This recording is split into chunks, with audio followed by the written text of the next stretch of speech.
seed in our homeland, boys. Let it grow where all can see. Feed it with our devotion, boys. Call it the Liberty Tree. We all need to prepare ourselves. You might have the food, water, gold, and silver, but ask yourself, are you truly prepared? That's why you need to visit MaineMilitary.com. MaineMilitary.com carries everything you need. Gas masks, fire starter kits, high-capacity magazines, chemical suits, military surplus items, and much more. Do you own a firearm? MaineMilitary.com has a large selection of pistols and rifles suited for your needs. Are your local stores sold out of ammunition? Call or visit them today for prices on hard-to-find ammo and bulk ammo orders. You don't need to worry about having a military surplus store in your area because MaineMilitary.com is the only store you'll ever need, all from the comfort of your computer. Visit them online today at MaineMilitary.com. That's Maine, like the state, military.com. Join Mark and Don for Weapons Wednesday, where you'll learn how to use everything from your bare hands to your average AR-15. The 12-gauge autoloader. Sure.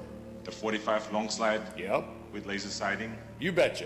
The Uzi 9mm. Yes, sir. Phased plasma rifle in a 40-watt range. What are you, crazy? Wrong. Okay, they'll talk about that too. So whatever question you have about whatever weapon you have, call Mark and Don on Weapons Wednesday.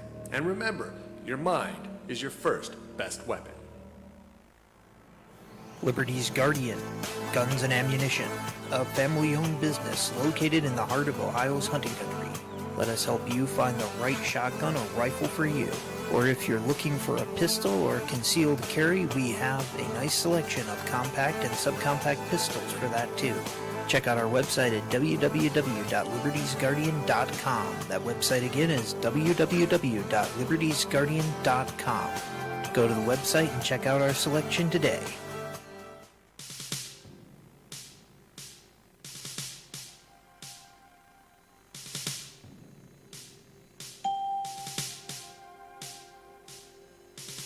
I had a dream the other night that, well, I didn't understand. A figure walked in through the mist with a flintlock in his hand. His clothes were torn and dirty as he stood there by my bed. He took off his three-cornered hat, and speaking low to me, he said, "We fought a revolution to secure our liberty. We wrote the Constitution as a shield from tyranny. For future generations, this legacy we gave. In this, the land of the free and home of the brave. The freedoms we secured for you, we'd hoped you'd always keep. But tyrants labored endlessly while your parents were asleep. Your freedom's gone, your courage lost. You're no more than a slave. In this, the land of the free and home of the brave. You buy permits to travel and permits to own a gun, permits to start a business or to build a place for one. On land that you believe you own, you pay a yearly rent, although you have no voice in saying how the money's spent. Your children must attend a school that doesn't educate, and your Christian values can't be taught according to the state. You read about the current news in a regulated press, and you pay a tax you do not owe to please the IRS. Your money is no longer made of silver nor of gold. You trade your wealth for paper so your life can be controlled. You pay for crimes that make our nation turn from God and shame. You've taken Satan's number. You've traded in your name. You've given government control to those who do you harm so they could burn down churches and seize the family farm and keep our country deep in debt, put men of God in jail, harass your fellow countrymen while corrupted courts prevail. Your public servants don't uphold the solemn oaths they've sworn, and your daughters visit doctors so their children won't be born. Your leaders send artillery and guns to foreign shores and send your sons to slaughter fighting other people's wars. Can you regain the freedoms for which we fought and died? Or don't you have the courage or the faith to stand with pride? And are there no more values for which you'll fight to save? Or do you wish your children to live in fear and be a slave? O sons of the Republic, arise, take a stand, defend the Constitution, the supreme law of the land. Preserve our great republic and each God-given right. And pray to God to keep the torch of freedom burning bright. bright. As I awoke, he'd vanished in the mist from whence he came. His words were true. We are not free, but we have ourselves to blame. For even now as tyrants trample each God-given right, we only watch and tremble, too afraid to stand and fight. If he stood by your bedside in a dream while you were asleep and wondered what remains of the freedoms he'd fought to keep, what would be your answer if he called out from the grave? Is this still the land of the free and home of the brave? God bless you, and God bless this republic.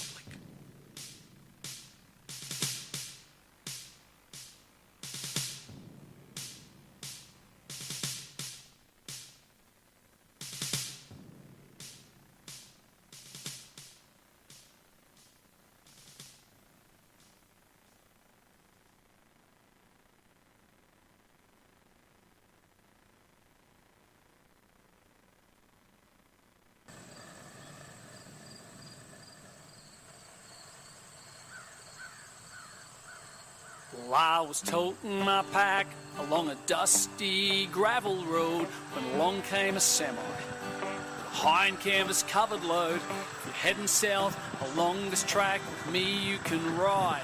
So I climbed into his cab. I settled down inside.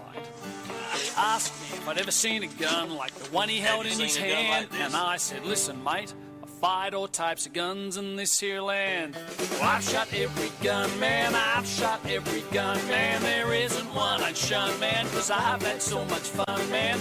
Couldn't stop one man, 'cause I've shot every gun. Winchester, Seiko, Bruno, Remington, Colt, Light, Sterling, Smith & Wesson, Anfield, Armalite, Puckhead, Ruger, Rico, Henry, Taurus, Luger, Browning, Weatherby, CZ, Bentley, Kimber, BSA, shot a Savage, HK. I shot every gun, man, I've shot every gun, man. There isn't one I shun, man, 'cause I've had so much fun, man. Well, I couldn't stop one man, 'cause I've shot every gun. 79 mil 2 to 3, 38, 57, 44, 2, 3, 22, 17, 3, 3, 65, 33, 273, 45, 10 gauge, 12 gauge, 6 gauge, 20 gauge, 410, paintball, 20 meter shot hole. I shot every gun, man, I've shot every gun, man. There isn't one I shun, man, 'cause I've had so much fun, man. Well, I couldn't stop one man, 'cause I've shot every gun. Lever action, pump action, open action, semi-auto, full auto, no other combination, multi-barrel, double barrel, single barrel, muzzle load, lock breech, belt, basement, knockable, lockable, minigun, shotgun, zip gun, single action, double action, leaving gun, squad action. I've shot every gun, man, I've shot every gun, man. There isn't one I'd shun, man, 'cause I've had so much fun, man. Well, I couldn't stop one man, 'cause I've shot every gun. Bolter and Anschutz, Rocco, Lifton, Navy Arms, Oren, Marlin, Boy, Total Style, Martini, Brad, Beretta, Sports Gold, Matt, Stevens, Delam, Mossberg's Gibbs, Springfield, Thompson, H, and I'll say, I'll shot a grease gun. I've shot every gun, man, I've shot every gun, man. There isn't one I'd shun, man, 'cause I've had so much fun, man. Couldn't stop one man, I've shot every gun. Yeah, well, I couldn't stop one man, 'cause I've shot every gun.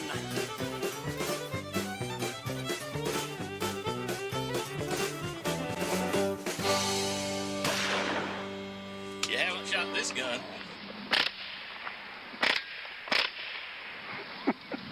Please open that up. That's not going to look inside.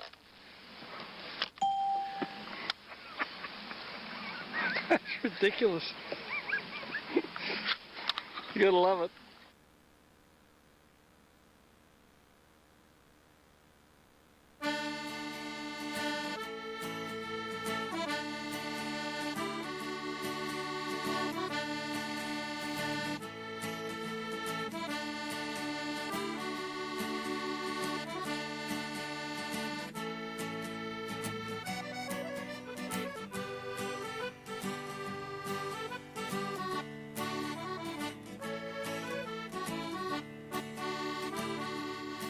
Well, I know I miss more than a hit with a face that was launched to sink, and I seldom feel the bright relief been the worst day since yesterday. If there's one thing I have said, is that the dreams I once had now lay in bed. As the four winds blow my wits through the door, it's been the worst day since yesterday. Falling down to you, sweet ground, where the flowers they bloom. Well, it's there I'll be found. Hurry back to me, my wild calling. It's been the worst day since yesterday.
And good afternoon, ladies and gentlemen. This is the first hour of the afternoon intelligence report. I'm Mark Kornke. One day closer to victory for all of our brothers and sisters, both on and behind the lines in occupied territories, southwest, east, northeast, and south. Ladies and gentlemen, you were listening to us on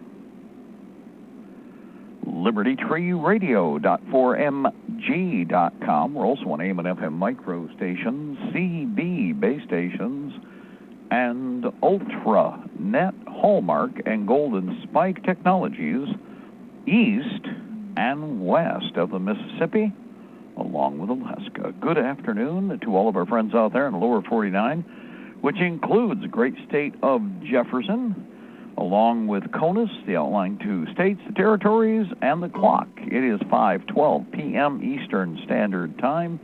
It is Monday. It is the 6th of July. It is the 12th year of open Fabian Socialist and Soviet Socialist occupation of America, with a K. 2020, Old Earth calendar, 2020, year of the Dance of Swords. And the challenge begins, and the competition begins. We are in competition. Whether we win or lose is determined purely by your motivation, period. Everything else is irrelevant. Your motivation is what's going to have to accomplish the task. We have a caller. Who do we have? Hey, we got Tom from Northern Michigan. And what you got for? I should say the hot, heating, global warming Northern Michigan, because it's almost 100 degrees here. It's Michigan. It's July. It's supposed to be like that. You do realize I think know. they got record for out west and with the 4th of July, by the way, over the weekend. Yeah. But yeah. I wanted to Uh-oh, we just lost Tom. Did you just die, fall off the earth? Where'd you go? Did you hear? Can you hear me now? Now I can. You just went off into limbo land. Oh, I just want, in case everyone didn't hear, we lost an icon today, Charlie Daniels died.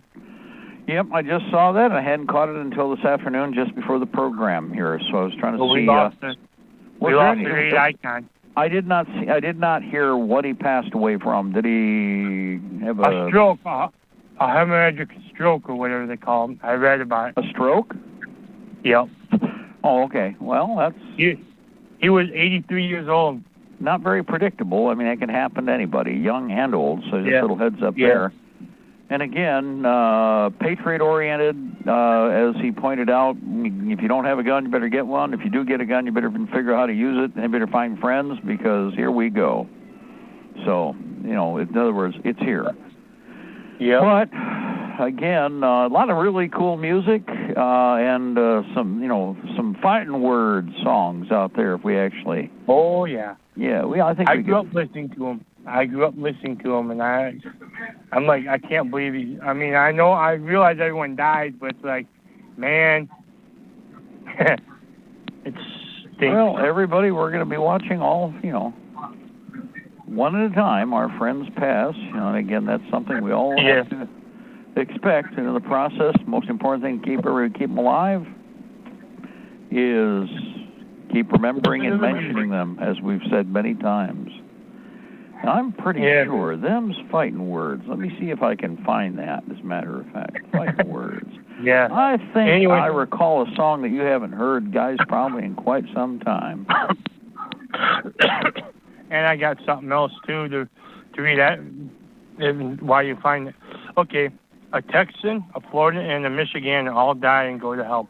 While they spy a red phone and ask what the phone is for, the devil tells them it's for calling back to Earth. The Texan asks to call Dallas and talks for 5 minutes. When he is finished, the devil informs him that the cost is $1 million, so the Texan writes him a check. Next, the Floridian calls Miami and talks for 30 minutes. When he is finished, the devil informs him that the cost is $6 million, so he writes him a check. Finally, the Michigander gets his turn. He calls Lansing and talks 4 hours. When he is done, the devil informs him that the cost is $5. When the Texan hears this, he goes ballistic and asks the devil why the Michigander got to call Lansing so cheaply. The devil smiles and replies, since Gretchen Whitmer took over, the state has gone to hell, so it's a local call. Right. Yeah, Greta Bruce Jenner is in charge. Greta, how dare you, Bruce Jenner, and I don't think that's a she up there. Or wherever it is right now. We can't really be sure where it is, but I think it's something else. I heard she was at a vacation place. Well, isn't it always? It seems like that's nonstop. If you know what I mean. I mean, isn't that been the case for quite some time? Every time that everybody else is locked down. Whoa! I got background noise there. Sorry about that.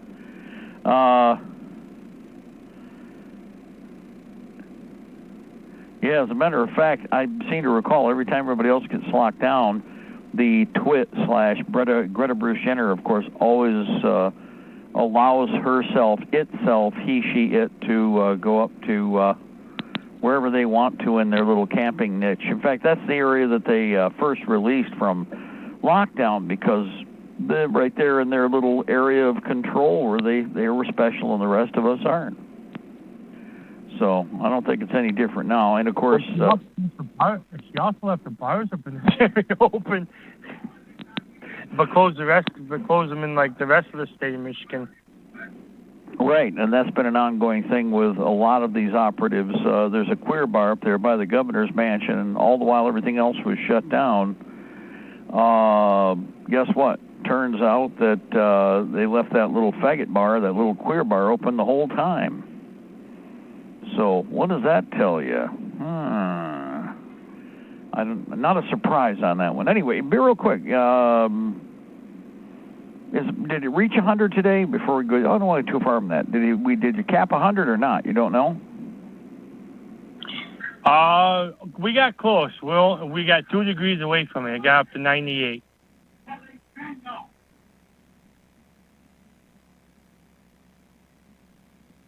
Did you hear me? Hello? There we go. No, it's not dead. It's this end here. We've had problems with the phone systems on and off and the hiccuping. Which is kind of funny because we didn't have that much of that happening years ago. But now we're in the 21st century and even the phones are, really going to hell in a handcart, as expected. After all, it's Michigan. It's a local call. Yeah. When it comes to hell, anyway. Couple of things. No, we didn't get up to 100 yet. We only got up to 98. But they're predicting we're supposed to be in the hundreds by the end of the week. Oh, that bubble that was out west in the Dakotas we're swinging. It's swinging towards us. We are probably going to be at at 100 here or there across the lake states for in the next day or two, one way or another. But it's Michigan. It's also next week we're supposed to be having a cold front. It's only supposed to be in the 80s. Well, like I said, I think we usually, if they get a snag like that, we usually get a parallel tag. And so it's one of those record years. If they did 120, which is what they're saying the thermometer went to in some parts of the Dakotas. Remember, the Little Bighorn, when Custer fought, which, by the way, was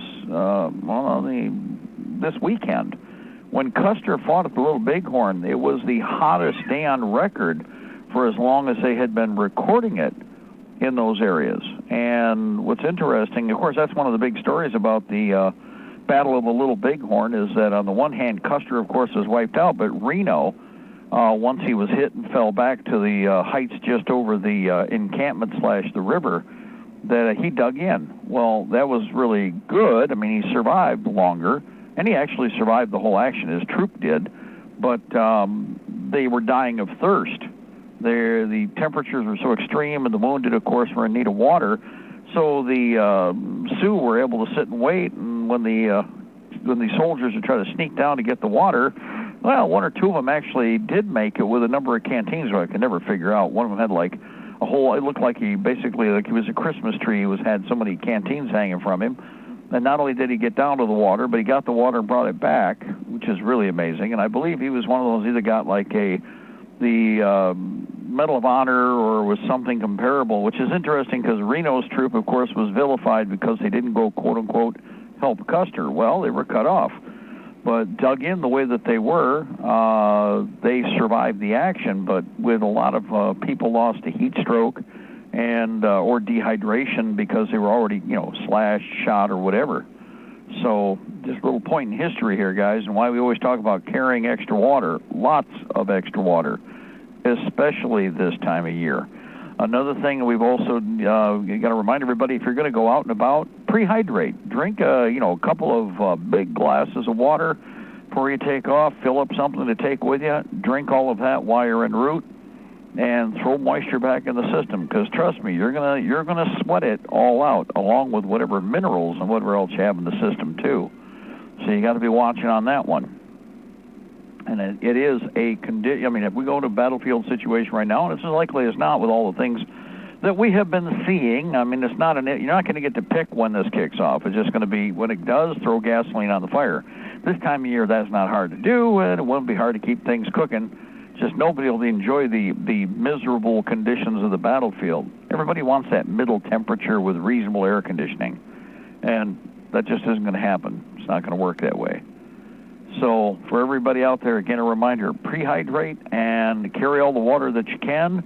You can always carry extra containers, diaphragms, extra camelbacks, whatever you're going to do. It doesn't make any difference. But carry more water with you. Obviously, this is true the farther west you go. Even water bottles and pop bottles will work.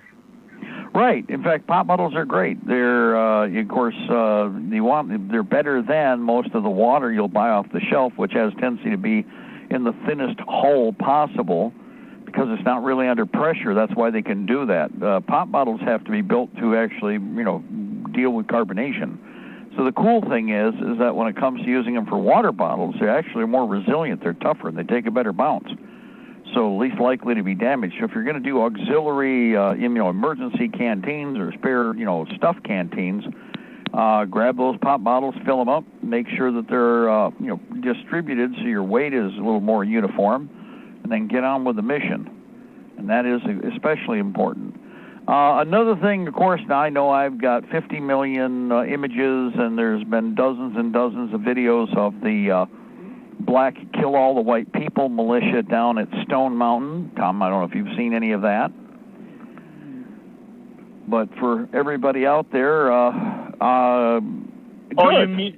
you mean with their guns being jammed? Yeah, I saw them. Well, okay, that happens. I mean, guys, you're going to have, I've seen every kind of regular, conniption mistake that could be made with regular troops. Even special warfare troops. I don't care who it is. Everybody can make a boo-boo or do something goofy and not even catch it because they get so either focused or it's hot. I mean, right now, think about this. That was hot down there. Those kids, you're wearing the worst damn uniform you could wear in combat, black. There's a couple things I want to address with that, but, the first thing is, in the South, the worst possible color you could wear as a uniform would be black.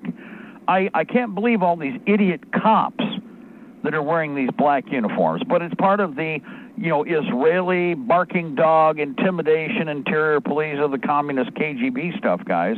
The Jewish mob train communists. They are communists, and they teach everybody else to mimic communists. So the black uniform is the best example. You do not want a black uniform in almost 100-degree weather or even 80 or 90-degree weather, right? With especially high humidity.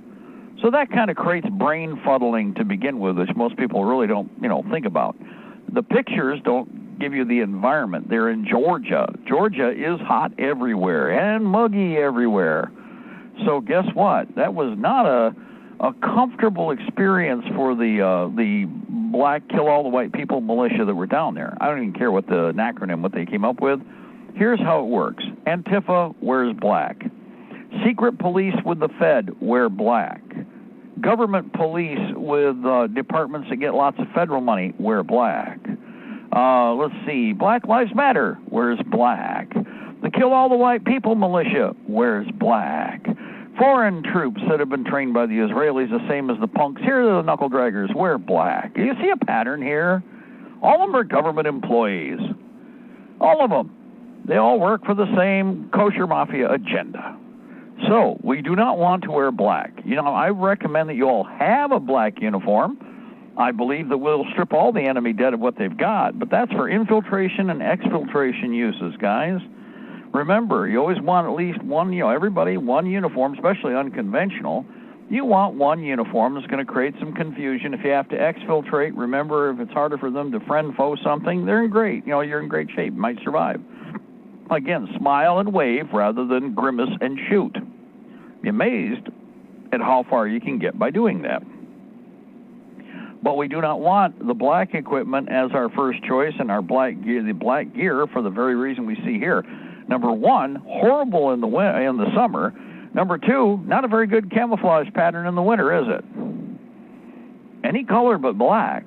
Okay, now having a model color like that woodland, gray-black range, that worked out. White, gray, black, yeah, that works because it disrupts and creates a pattern. But black doesn't work very well in very many places. And where it does, it's like most of the other types of systems you can pick work just as well, if not better. You just don't realize it until you do a little experimenting. So that was one thing. Again, the one thing about the limitations, guys, all I can say, and I've said it everywhere and posted it everywhere, good. Everybody needs to see the Kill All the White People agenda without all the BS. I mean, that's why the control media didn't want to cover them, because it's contrary to all the rest of the propaganda to boil the frog. So it is a great thing to have your enemy and those who are manipulated by your enemy show their true red and yellow colors. Well, these people did. Cha-ching! Now, point it out to everybody, and it helps everyone to understand why you need to be better at what you do. And like I've said, you all need to be out there mastering the trade. You have to be better than your enemy. This is a competition. Now, that's where our biggest mistake is with a lot of you white people out there. I don't care. Here's how it works. You're in competition. You've been good at it for a while, but too many people, because of a taxpayer-funded public fool system that has created a bunch of stupidity and anemic panty wastes, we now have a problem here. Doesn't make any difference what their attitude is in general. Here's how it works.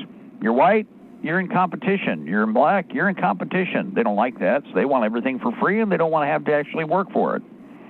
But guess what? We do. You're white, you're in competition.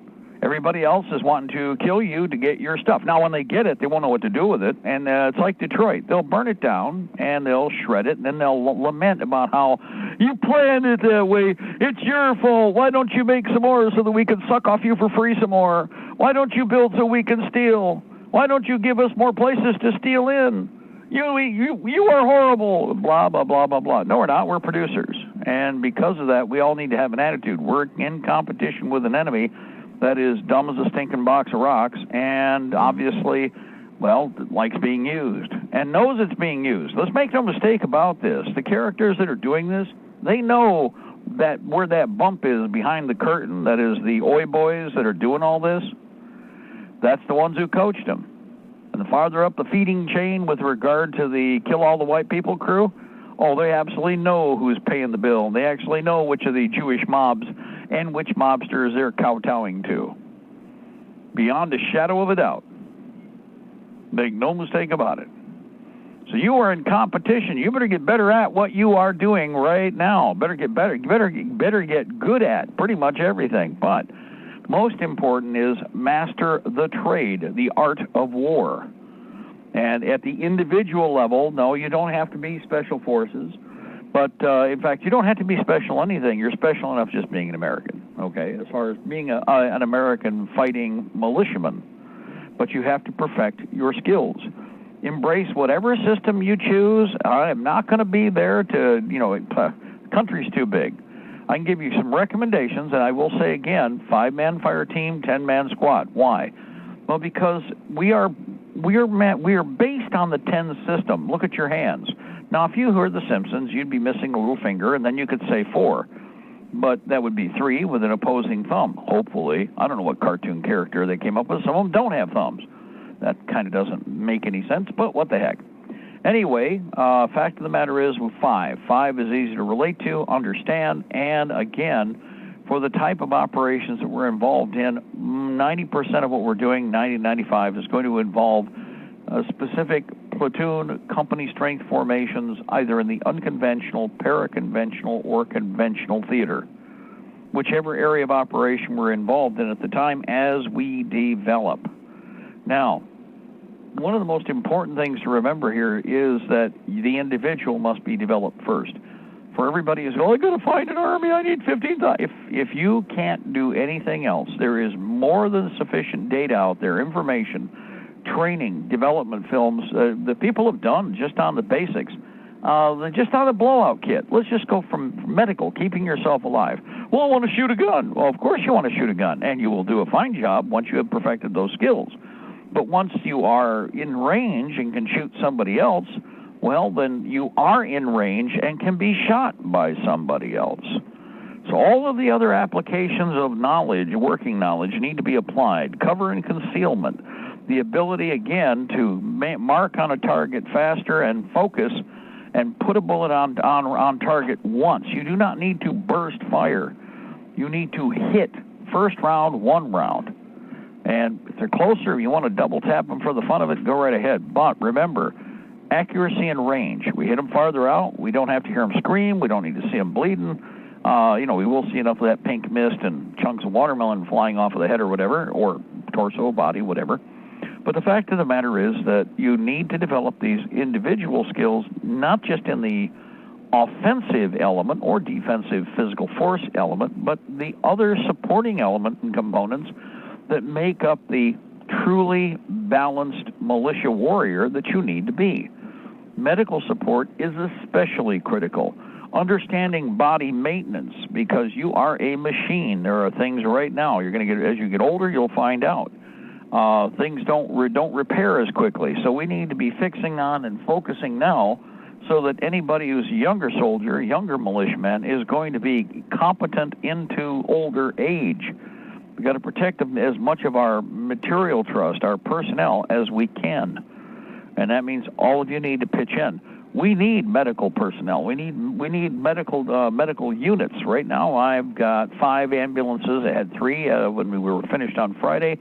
I've got 5 ambulances pegged. We'll be looking at them through this week. Hopefully starting to pick the first one up by the end of the week. We're moving a machine shop right now, and I'm down to the last 2 machines. So I got to get that done. We got another shop from an estate sale situation. Couldn't pass it up. The tooling is worth more than the machines that we picked up. The guy was a retired Ford worker, or he was a Ford worker, retired Ford worker, and he was doing a lot of prototyping and stuff, actually mechanical, which is, I think, rather fascinating. Some of the things that I just figured out. I believe he was building a Newman motor. Didn't know who the guy was, but I believe with the components I have right now that I just found, the guy was building a Newman motor. I didn't even realize what some of the components were till something stuck to something because of magnetics.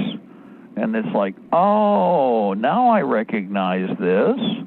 And yet it was using another idea, another way to actually get the Newman motor put online, but with totally oblique materials, which is fascinating in and of itself.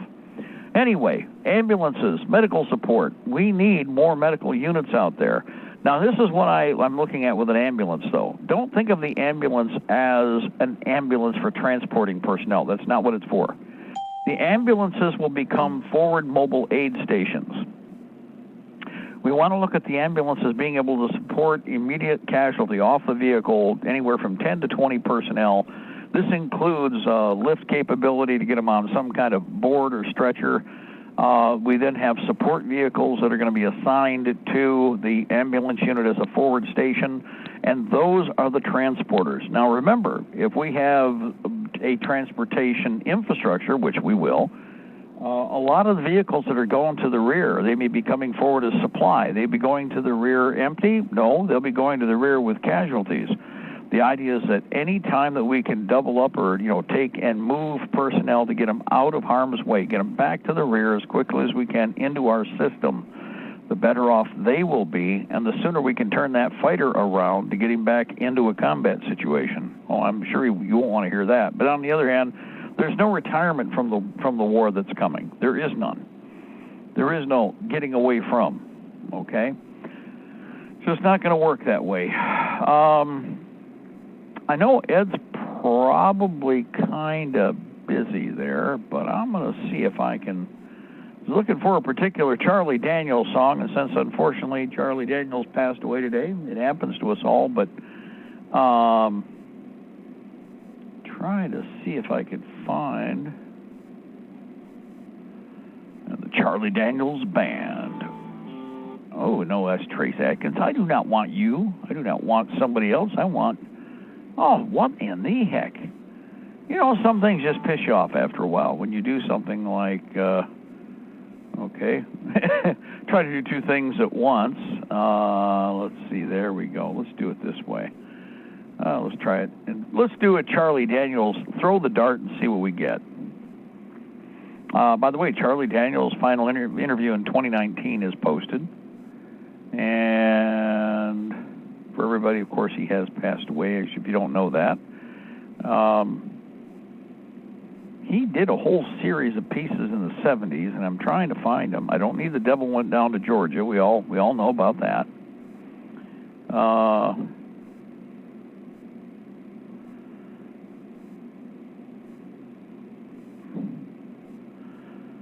Oh, wait a minute. Oh, I guess we could do a...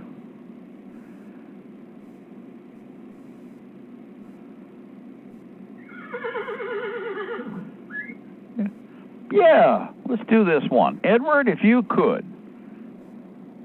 Behold a pale horse rides, dash Charlie Daniels. Behold a pale horse rides, Charlie Daniels. It's 5 minutes and 24 seconds long. End Time Youth is where this is posted. And it's Behold a Pale Horse Rides. That's not the one I was looking for, but I'll take that one as a throw. I'll throw a dart at the board. And this is a Charlie Daniels piece. This was posted in 2017, so it's 3 years back. But if we can, behold a Pale Horse Rides - Charlie Daniels. Let's see if Ed can track that down and throw that up for us, if possible.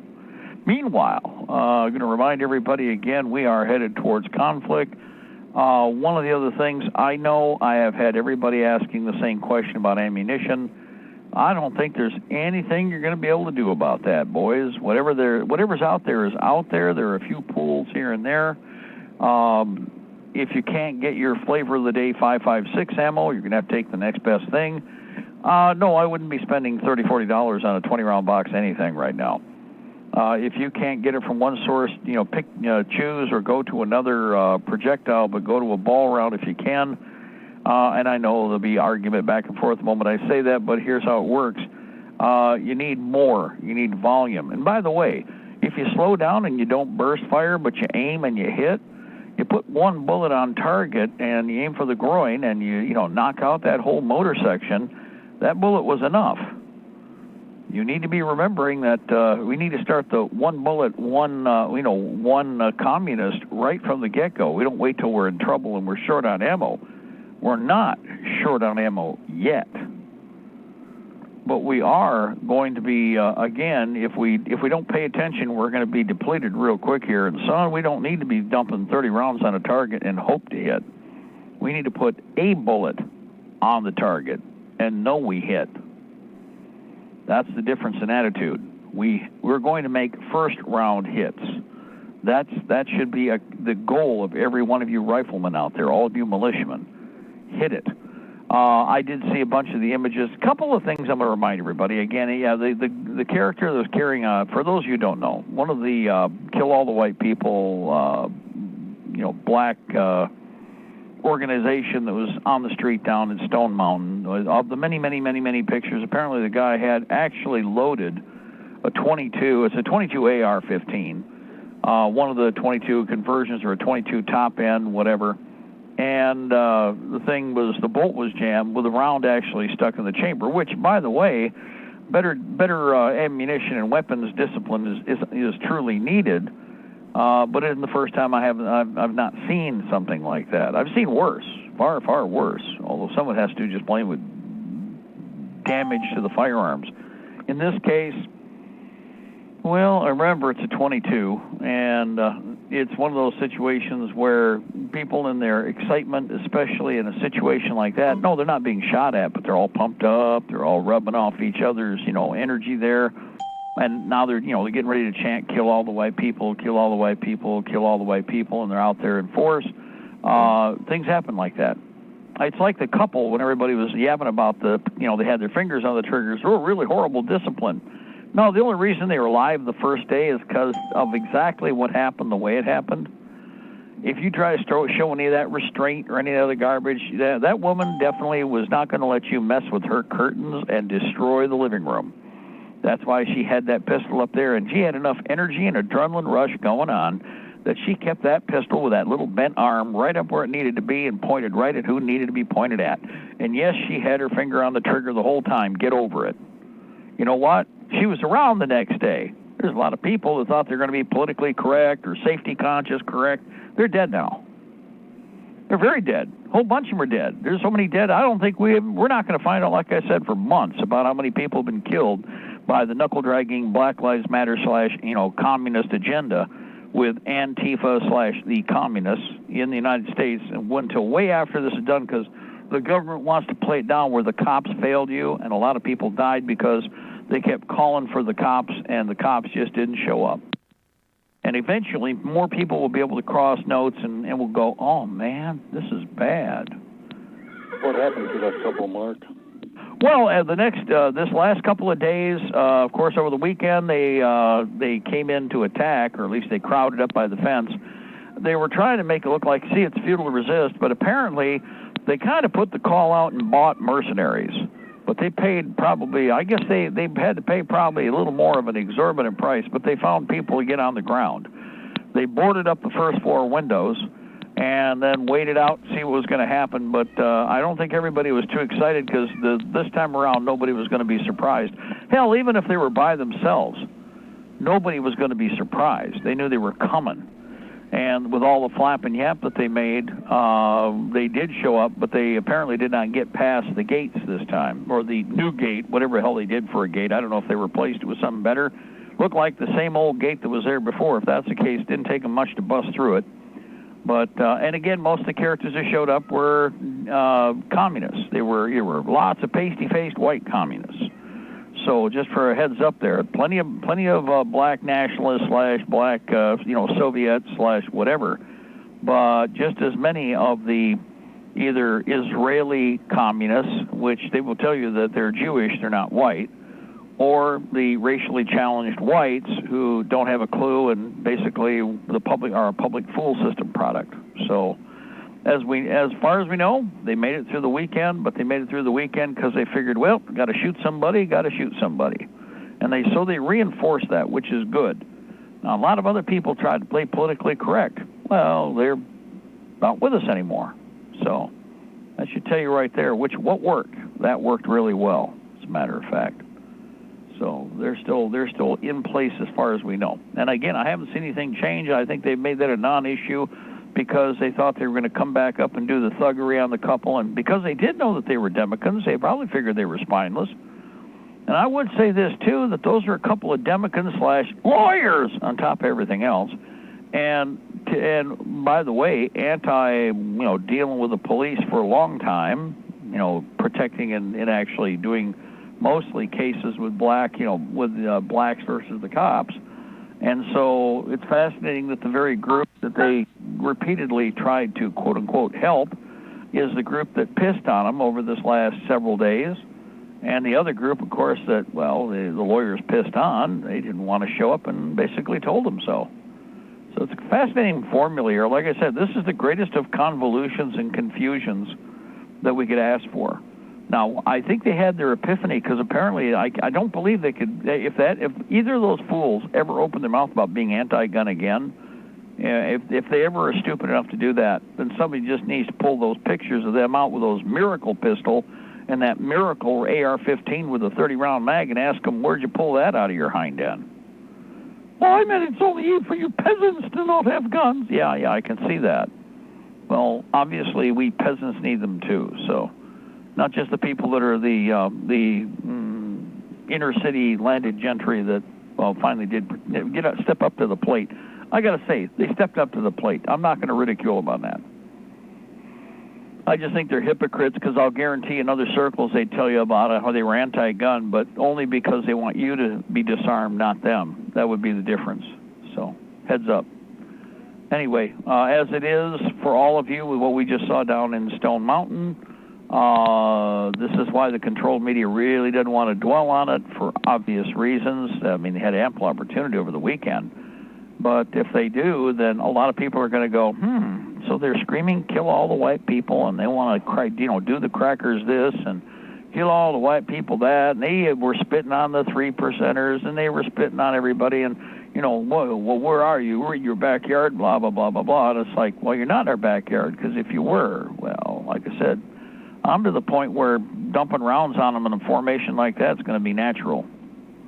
I'm just telling y'all. Every time I look at stuff like this, it's like, if that happened near me, we wouldn't be having any more conversations.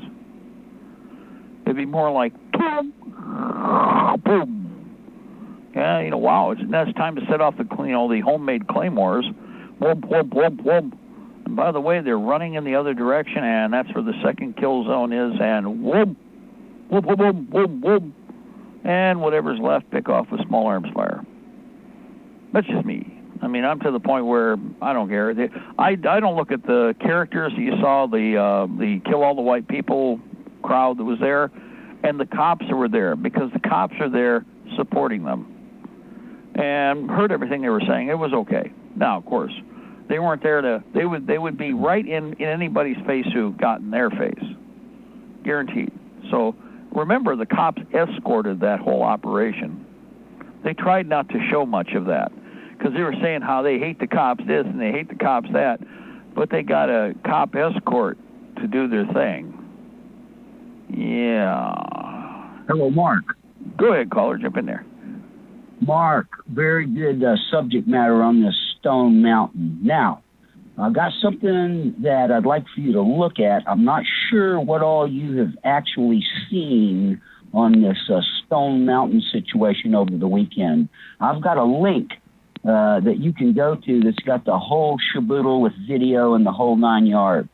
You might already have received this, maybe not. Now, where it is at, where you can get to it right now, is if you go to the Fat Man's page, AJ. Info. Oh, okay. Okay, hold on a second. Let's do that. You keep talking. You Okay. keep talking, and I'll keep doing. Go ahead. Yes, sir. And I'm going to click over to it as I'm trying to multitask here. Yeah. What it is, ladies and gentlemen, for this information that I'm referring to, you would go to the Fat Man's site. I quote, Infowars.com.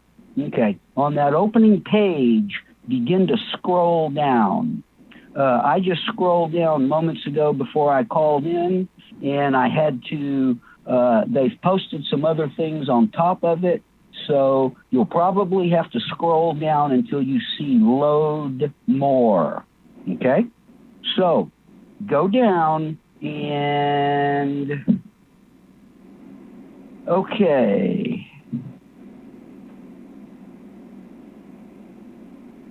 It's going to be black armed militia holds up white drivers for reparations. Oh, yeah, I did see. Yeah, we were going to get into that. That was the other half. This is real quick. And I've already been writing this up in a bunch of different places and just make comments. It's like, let's see, on the one hand, we got the kill all the white people comment, and then it's, but I want more money. I want more money. I want the money. And that's always the routine over and over again. They're very well coached by the Jewish squeaky wheel. I'm a victim. I'm a victim. Give me money. Now listen, all you got to do is your way. I want the money. I want money. I want money. I want money. Now I'm just translating because it can be blah blah blah blah blah blah blah blah. Here, let me translate it to you for you. I want money. I want money. I want free money. I want your money. I want free money. There you go. That's exactly what this is. Have you clicked on it? Click on that story. Click on it and see what comes up. Man, it goes on and on and on. Well, as a matter of fact, while you're go ahead. I'll tell you what. I'm trying to see if it popped up for me. I did go to the extension. Don't claim Sunday. Deep State determined. Hillary. BLM protester dies after being struck by car. Yeah, another thing, we've all, just as a sidebar, since that popped up, we were all taught as children. My parents taught me at a very young age, we do not play in the street in front of the house. But at about the same time, Mom and Dad explained to me about the very bad idea of playing in the expressway. This was much worse than playing on the street in front of the house, which both could still get you killed. But don't ever go play on the expressway. However, a bunch of Antifa people / Black Lives Matter / idiot sticks seem still not to have been taught by any parents any wise action when it comes to the highway. And a couple of them got just absolutely hammered over the weekend, if you didn't see this. In fact, it was bowling for BLM, bowling for Black Lives Matter / In Darkness. And the guy, they tried to claim the guy was white, by the way, and, it turned out he's black, but he was a black-white guy, I'm sure. That's really how we missed it. He was a black-white guy, but he's white. He's white, but he's black. No, he's white. So they tried to play that up, of course, at the same time, beating the gong wherever they can. Some reason it's not popping up with my scroll while we're talking here. I'm trying to find it. Okay. Are you on the InfoWars site? Oh, yeah. I just went over when you typed while you were... Okay. So when you pull the site up, there's going to be 6 or 7 stories, okay? And then below that, it states, load more. That means I did you're that. loading up. Yep, I did load more. Okay. So okay, and for some reason, let's see. I go down to where we got past that. Study reveals Baltimore mob. You've shot and killed a baby. Let's see. In addition to everything else, bunny Ebola. Okay. Bubonic plague. And then Sunday Live Deep State. Don't let them vaccinate. Sunday Live Deep State. I know it's in here somewhere. Okay, Maybe. so what story are you seeing right now? Well, I'm going to back up. Okay, let's do this. Hold on. I'm going to restructure this. Yes, let's do this. Restart. If all else fails, restart. And again, this is over at www.infowars.com, and we go down to the, let's see, multiple broad daylight executions, and now it just totally reshuffled everything. This is interesting. Okay, let's try loading more again. This is interesting because there we go. Let's try it again. Let's see what happens. I've got 18. I've got the 18th story, the one that I'm referring to. It's 18 deep. It states, video, black armed militia holds up white drivers for reparations. I've seen the, yeah, story, I've seen the, Jamie yeah, White. I've seen basic footage, but it's not popping up here for some reason with my version of what you're... Isn't that something? Well, and again, I'm scrolling down as we go because I would assume there would be a picture too, but I'm going by the titles.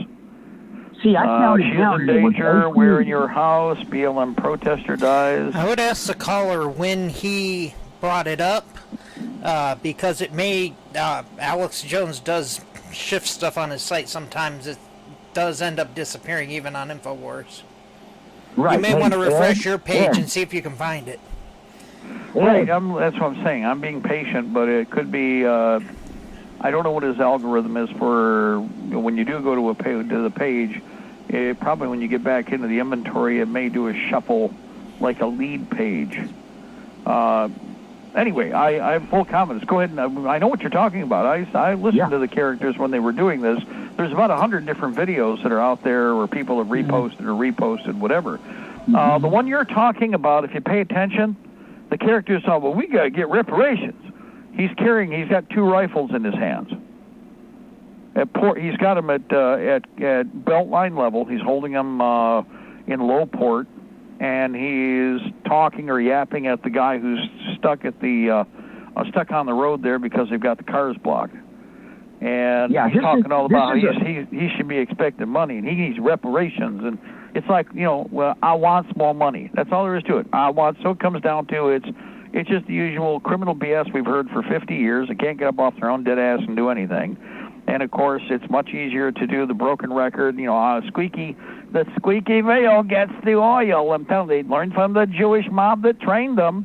I'm a victim. Well, you got the same 24 hours a day I do, fool, so what have you done with it?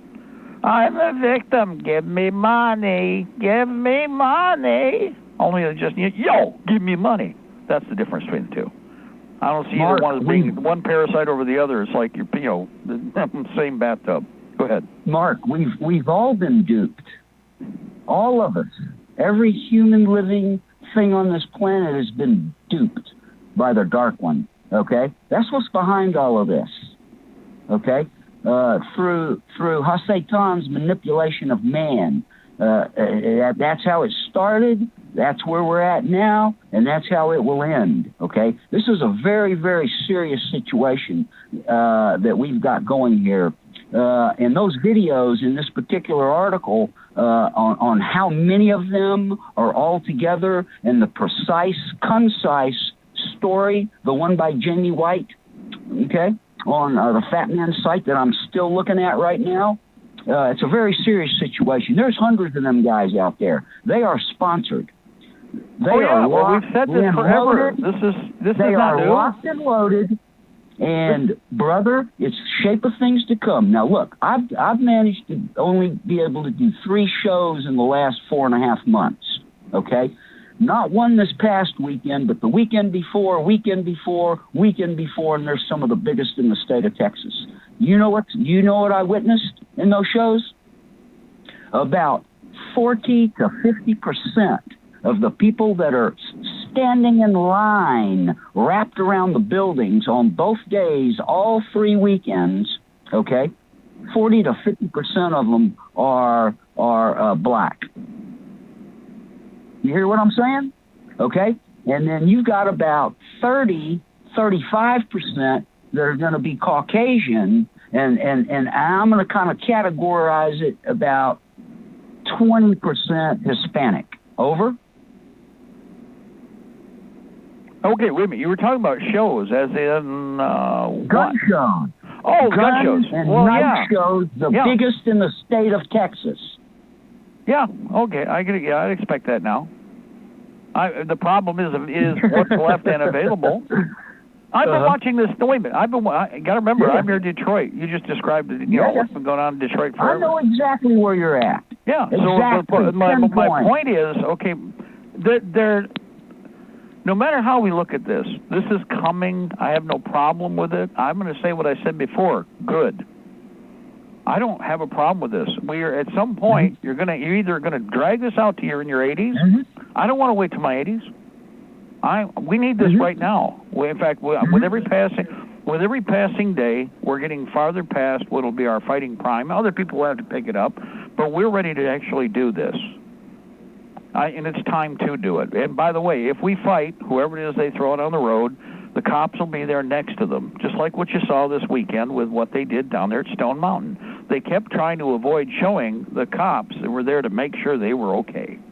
Now, granted, I'm sure the cops are also down the road thinking, man, we're going to get a chance to do whatever, but that's not allowed.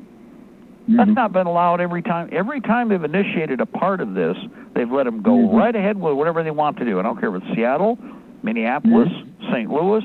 We don't have any problem in Detroit like this, by the way. Like I said, one of the reasons, most of them have done the math, and there isn't anything left to burn. And also, no one's going to fix it. That's the only thing that's retarded some of the activities in places. Oh, there's still the mouth going on about reparation because everybody wants money. Okay, that reparation crap is the latest scam. But who's been doing it? The Jewish mob. Who perfected that crap? So now all we got to do is just keep pointing out to everybody, you know what? The only change is in the dialect, but it's the same garbage over and over again. Put the kibosh to it now. First of all, I owe them nothing. Another thing I said earlier in the program is all we need to do is remember this. We're in competition. Everything else is irrelevant now. We're in competition. You want to see the end of this, you better be better than everybody else at what you do. We have to take the attitude, we're in competition. Black, Indian, Hispanic, white, other whites, I don't care. We're in competition. Now, if we want to keep what we've got, we better get really good at maintaining and being part of that competition. And that means studying the art of war, because that's where we are. There's nothing going to get us out of that. The parasite and the bureaucracy can't fix itself. They don't want to anyway. I mean, there's nothing they're fixing in the system except trying to put the fix in. The economy, let me give an example. You guys, this is another thing I want to bring up. Of course, everybody's heard about the coin shortage thing, right? Right. Okay, now, let's think about that. Why would we have a coin shortage? I know why, but I mean, why would we have? Let's do some logic here.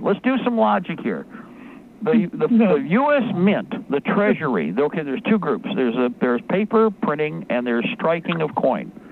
Neither of those shut down. Okay, they really didn't. In fact, here's the thing: the production run, although it certainly can pitter through the whole of the year, with the present technology, when the Federal Reserve lays down its coinage strike, it pretty well is done within a very short period of time. In fact, it can be as little as 2 months, and the whole production for the year can be done.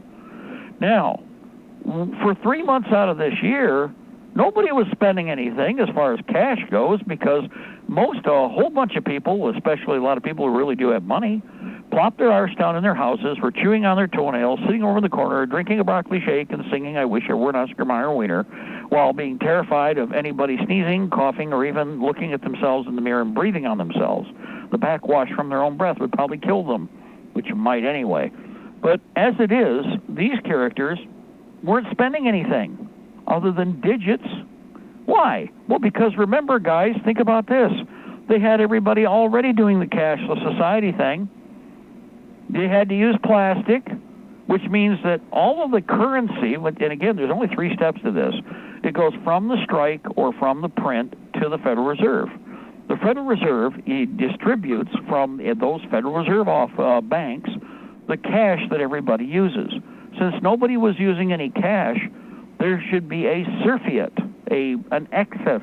They should be stacked to the gills in coin.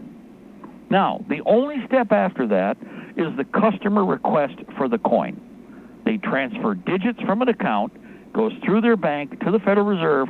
Federal Reserve acquires or sends out the coin and the paper, and it goes to the customer. That's it. It's no more complicated than that, guys. There's no witch doctor BS involved here. So why would they be short coin and paper? It's mostly coin. That's what they're saying. After 6, 7, 8 months of nobody spending any money. They spent digits, but they didn't spend money. So where did the coin go that was supposed to be in the Federal Reserve banks? Where did that go? Because it sure as hell wasn't being used.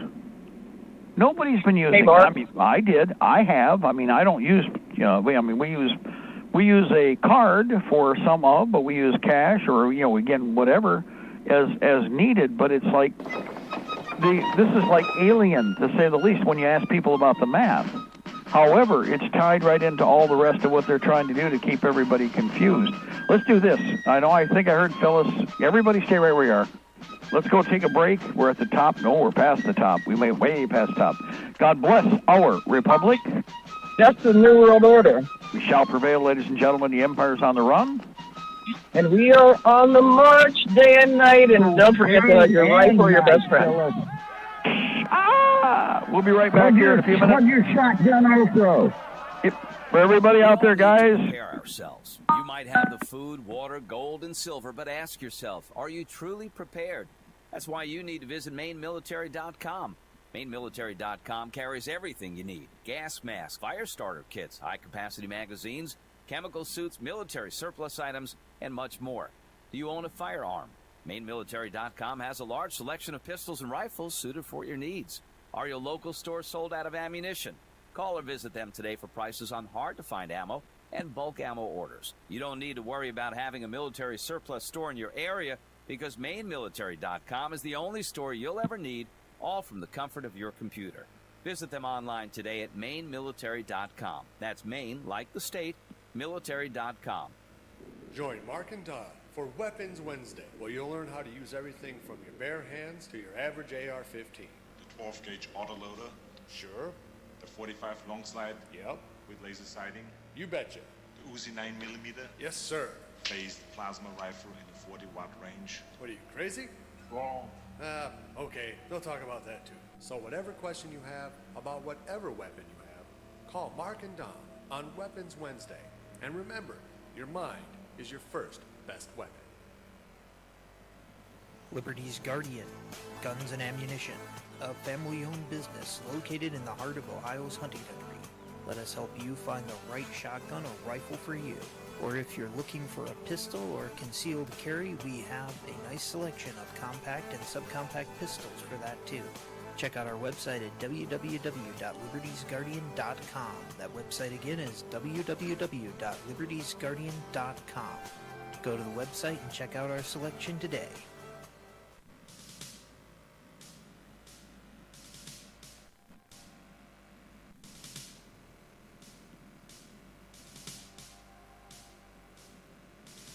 I had a dream the other night that, well, I didn't understand.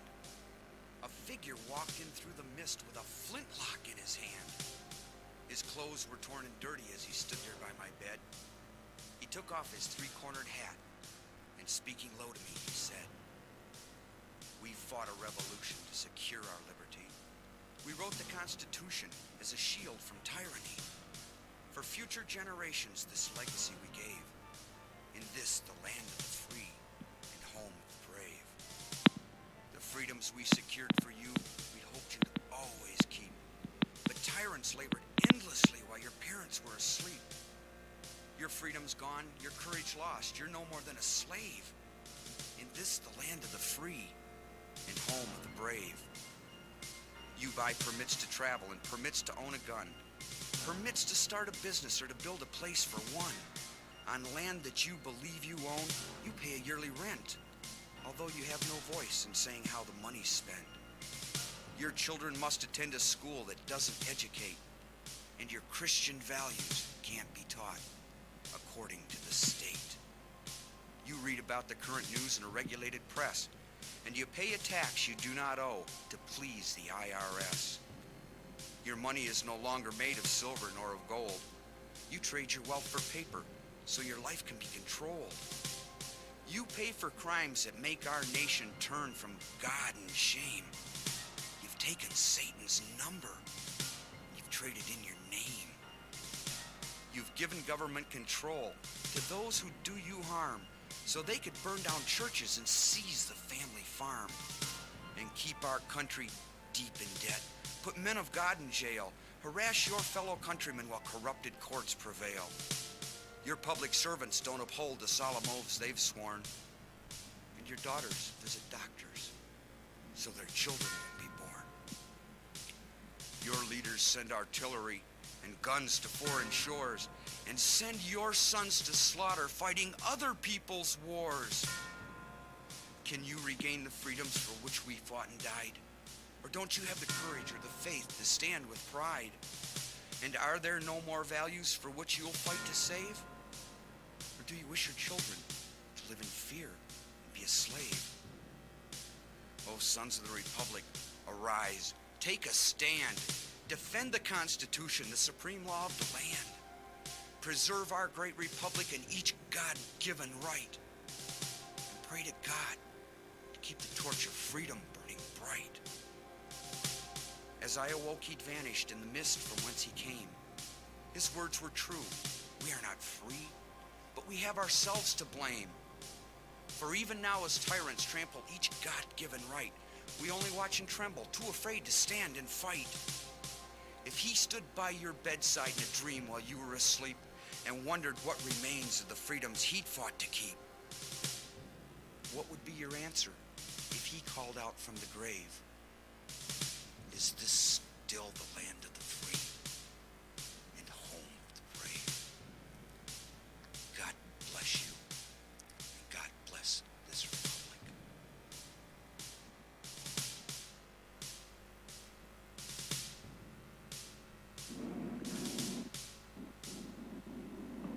All right, the drums, the drums. I hear the drums. Good afternoon, ladies and gentlemen. This is the second hour of the afternoon intelligence report. I'm Mark Kornke.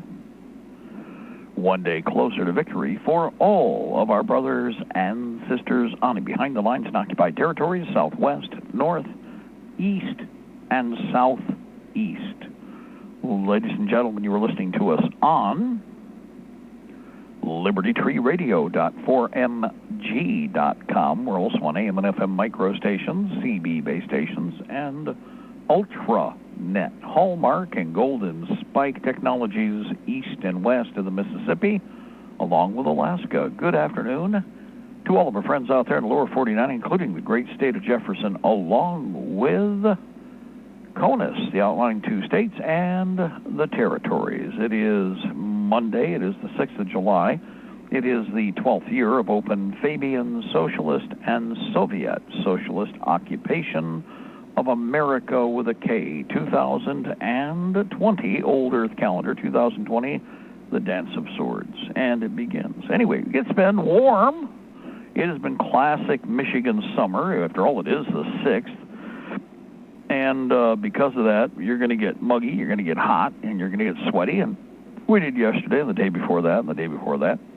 And we're supposed to maybe hit some records. On the other hand, maybe not. I mean, that depends on what they officially decide to benchmark. Because we know that things have got exciting back in the day. Before we were around, the evil white man responsible for everything evil. Yeah, bad, blah, blah, blah, blah, blah. And blue jeans, which, by the way, we're going to take back from the Indians when the time comes, too. They don't get the blue jeans anymore, the dungarees. Anyway, the article we were discussing in the last hour shows up in the scroll up above now. reset everything. It wasn't buried down in the body of the articles. It's actually up in the primary scroll with however the service is set up here. Video blacks armed militia hold up white drivers for reparations. And it's like, yeah, right, okay, cool. I'll repeat what I've printed all over every response I've made to every one of these videos. Good. It needs to happen. I can't emphasize that enough. Good. It needs to happen. You're not fiddling around here. This is, everybody's getting to hear it's kill all the white people time, and you know, I wants the money, I wants the money, I wants the money. Well, everybody wants digits. Everybody wants money. It's just the parasite always wants it for free no matter what. So that's just expected. That's just where we're headed. And while you all work your ass off so you could, the welfare mamas could go ahead and suck off your wallet repeatedly ad nauseum / forever, multi-generational now, you're all supposed to apologize because they got what they wanted. They already got, more money / free money / more money. Now they want even more money. So, oh well. We can Mark. But not for long. We're going to have a fight over this one. Go ahead, caller, jump in there. It's Phyllis. If I kind of like stop for a couple minutes, it's because I'm sitting on 11 waiting for a tow truck. So, but anyway, I just have a flat tire and I don't have a lug nut wrench. That will change. I'll make sure that I fix that from now on. But anyway, I didn't want to, all the noise, sometimes it gets too loud. But anyway, it's interesting because everybody now is talking about slavery in the Civil War and how bad slavery was in the Civil War. Well, when you come right down to it, a lot of our parents and grandparents and great-grandparents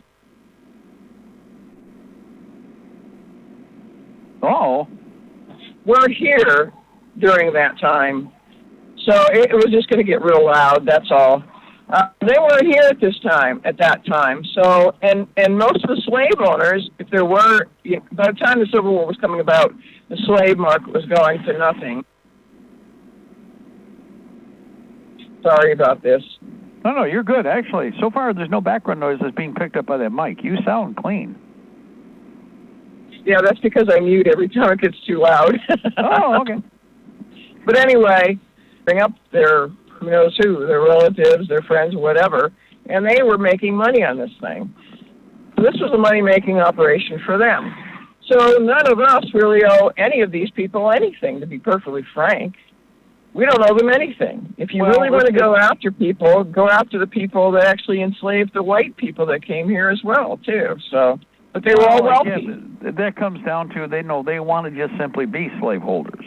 They were, in fact, a lot of the black movement tells their own people that, and I've read all of it. You're not going to lie to Uncle Mark, okay? I've read every stinking book on the shelf. I have books that we tried to burn in my library from the Black Power movement, okay?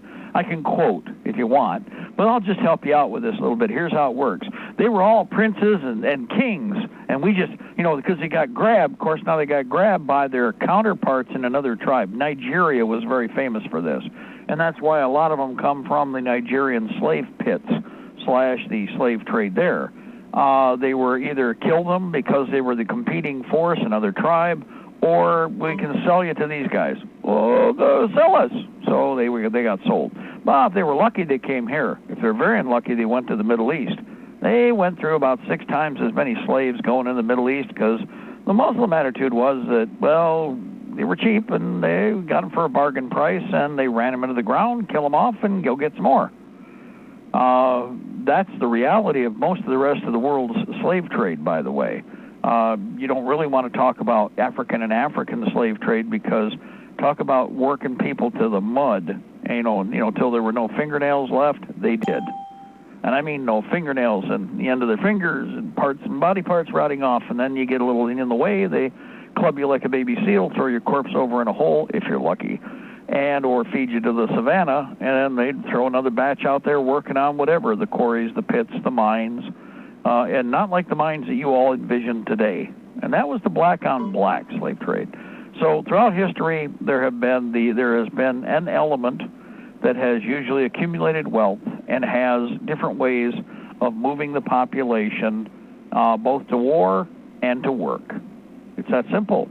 Work sometimes very, very uncomfortable or very damaging, sometimes, if you were lucky and you were a skilled tradesman, maybe not so deadly or damaging. In fact, you usually got protected if you were a little more skilled. So that motivated everybody to get into the competition, to be better at something so that you might want to keep you around rather than get rid of you. Well, we're at that point where we're all going to have to realize we're in competition. We're in competition right now. We are either going to float or sink.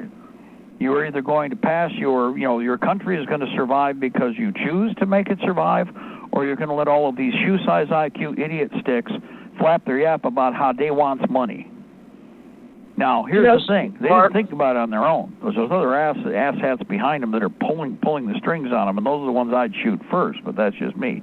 Go ahead. Well, thank you, because that was going to be my point. My point was going to be that, yes, there's other people there, and a lot of them could be of a particular tribe, maybe Libertytreeradio, maybe, something like that, or maybe they're kind of like the Bill Gates wealthy kind of people who believe that they are gods. It goes back to the Mount Olympus thing. They are gods, and we are just their slaves, and that's just the way it goes. So we got to make sure, or these people, whoever they are, that really start using their heads, have to make sure that they're going after the right people. Not you and I, but the people in the background who are actually motivating them. Because eventually what's going to happen after they get rid of us, like you said before, and like you pointed out many, many times, they're going to go after them as well. So there's nobody going to actually survive this very well. I was reading a book by H.G. Wells. It's called Men Like Gods. And if anybody wants to know what the bottom line of this whole thing is, it's a very good book to read, because what happens is they show you in that book how they annihilated Christianity, how they annihilated any belief in God at all. Everything was based on mad. They had cryptocurrency, which is exactly what they're working for right now. That's what all this coin shortage and all this stuff is. In fact, I experienced that today, but that's another story. But all this coin shortage and all those things are not for our benefit at all. They're to try to get us to stop using cash altogether until they get to the point where eventually, if it doesn't work like they want, then they're going to make cash illegal. And they will make a bill that says that cryptocurrency is the currency of the United States, and that's what we're going to be using. And then we're done. We're going to be no better than India, no better than China, no better than any other country in the world. That's when we actually become enslaved totally. Well, that's why, like I said, we don't go that far. We kill the bad guys that are in the system and ignore most of their organic sandbags, like the ones you just saw this weekend on the street that were supposed to distract us. It doesn't mean that they're not dangerous and wicked and evil, and, of course, kill all the white people. But the big thing is understanding that our goal is to go after the problem right from the first day. In fact, if they start this up, the whole purpose behind so many that we have put together is to do one thing and one thing only on their list. That is first. Everything else, the old story, business before pleasure, business before pleasure. And that means going after the problem. The moment they choose to actually kick, whatever they think they're going to try to do off, that will pretty well be the end of a lot of them. And it's going to be the cold hand, just like they think they're going to do with us with the, the Red Terror thing. Only we're not going to give it a title. It's just kind of like, we'll just come out and get you. Everybody will come out and get you. Us after them. And we got to hunt them harder than they think they're hunting us. That's how we've been doing for quite some time. And as long as everybody takes that attitude, we'll do okay. But it is still going to be expensive. This is going to be expensive. It's time. We're wasting time anyway. But you know what? We're not, because historically, these are the kind of fights that we've had to get into and in battle to get what we need in terms of our place in time and the freedoms and the liberties that we think we want to embrace and achieve. You're going to have to fight for them. We're just that simple. And a lot of people are just not going to have any opportunity or any alternative but to do just exactly that. I mean, I'm sure many are actually going to be bleeding initially. This can't be happening. This isn't real. This can't be happening. This is the reality you tried to avoid. And in fact, still, many will try to avoid even as they face it. It's kind of like a reverse order. How can you be... look at some of the stuff we've seen the last couple of weeks. Somebody is trying to kill you. You've already know that people are trying to kill people, and you're on that category or that in that shopping list. And you're driving a big truck, and a whole bunch of you bangy animals are coming out onto the highway, and you're already at speed. Now, they were completely out of the way, and the idiot driver, I'm sorry, that's the only way to describe him, he's an idiot driver, slowed down in the kill zone. He gets grabbed and dragged out. He has no one to blame but himself. Well, what about all the people who did the dirty deed? They're the mindless cretins and shoe-size IQ animals that would wear whatever they could acquire. Look at them as like a low-life force of nature, okay? But a very, again, a stupid, incompetent idiot managed by some who are a little higher in the shoe-size range. But beyond that, if you think about it, the guy who had the ability to save himself put himself into the situation rather than, doing the right thing, saving himself. We're in competition. Because he did what he did, the fool, well, he almost died. And you know what? You can't afford that. So you better all make, again, in competition, you have to be the one that wins at the end of whatever the competition is, whatever the conflict is. You have to fight to win. You have to think about the idea that your life has value right from the get-go. And the other one, if he thinks he or she is going to do something to you, they have no value. None. That's what this competition is all about. We've got to be thinking that way. All's fair in love and war, and I'm in both. That's simple. I heard another voice, or whoever it is. Go ahead. It must have still been me. Yep, go ahead. But anyway, they're fighting us on several different fronts. They're fighting us on the mask thing, and the mask thing is really getting to be a problem because for them, not necessarily for us. There are more and more states that are coming out and saying the nitwits that are running this thing, the tyrants, whatever you want to call them. But anyway, they're coming out more and more and saying, it's mandatory to wear masks. Well, now what's happening is apparently there have been children that have died because they were wearing these masks and they weren't getting enough oxygen. Apparently there have been people that have passed out in stores because the stores were demanding that they wear these masks. And now there's lawsuits. So that's one front that they're fighting us on this mask thing. In fact, the Meadville Tribune, which is the paper from Meadville, Pennsylvania, had a little thing they want everybody to sound off about this thing. Well, sounding off doesn't really do any good because if your opinion is that you don't think, that you know from the CDC, that one, they're not effective, two, they hold in more carbon dioxide than they ever give you oxygen, so they're not good, three, just by wearing that mask, you're actually, in a sense, basically, in a way, suffocating yourself. You're making things worse for yourself. So that's one front that they're fighting us on. Now they've decided that they're going to also use this race war, quasi-race war, where there's a lot of white people that are sitting there, and they're the ones who are actually causing the majority of the problem. Because they're the ones saying, Black Lives Matter, and there's all these white people standing there. They still have pigmentation. It seems to be a war on pigmentation.